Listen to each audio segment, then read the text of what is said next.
Un dernier point, si vous le voulez bien, concernant cette intégration. D'un point de vue de la communication vis-à-vis des équipes, vis-à-vis des tiers, que nous conseillez-vous? Devons-nous communiquer en interne, en externe, les deux? Sous quel timing? Merci. Alors vous évoquez deux choses, l'interne et l'externe, bien différentes. L'interne, j'allais dire, le plus rapidement possible, le plus clairement possible, parce qu'en fait, tout le monde sait tout dans un cabinet d'expertise comptable. On s'imagine que les gens ne savent pas, si tout le monde sait tout, donc ne laissons pas courir des bruits, des rumeurs, etc. Je vais dire, à partir du moment où cette décision est prise, les gens sont adultes et sont capables d'entendre que ça va prendre un certain temps et qu'il faudra un certain processus. Quant à l'externe, là aussi, ne perdons pas trop de temps parce qu'il s'agit de clients. Donc maintenir un flou est parfois préjudiciable. J'ai vu parfois des dirigeants qui dépassaient les 65 ans ou même plus, qui envisageaient de partir et qui me disaient surtout on ne va pas en parler pour pas que les gens s'affolent. Comme si c'était douté de rien. Donc là aussi, soyez simple, communiquez simplement et annoncez les choses. Alors, ce n'est pas la peine de les annoncer 10 ans avant, mais avec quelques mois d'écart par rapport au départ ou à l'entrée d'ailleurs, c'est largement suffisant. Soyez simple.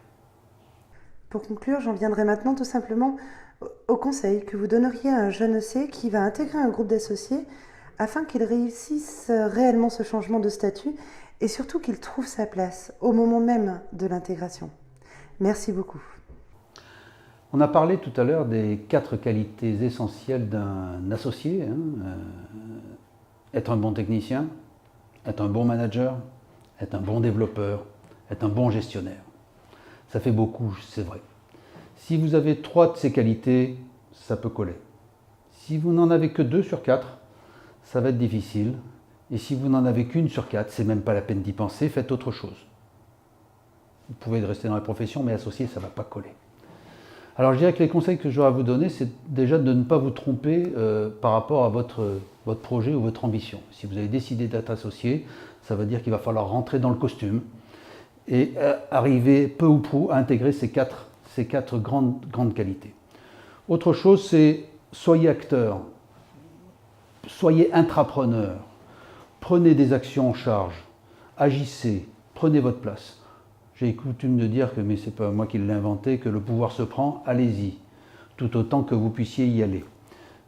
Autrement dit, c'est une place, c'est vous qui allez vous la faire, tout autant qu'il y ait l'espace pour le réaliser.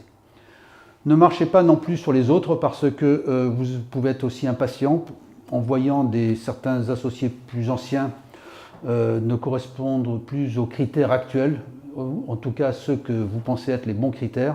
Soyez patient, ils ont fini, n'oubliez pas qu'eux, ils ont réussi aussi à emmener le cabinet là où il est aujourd'hui, quoi qu'il en soit.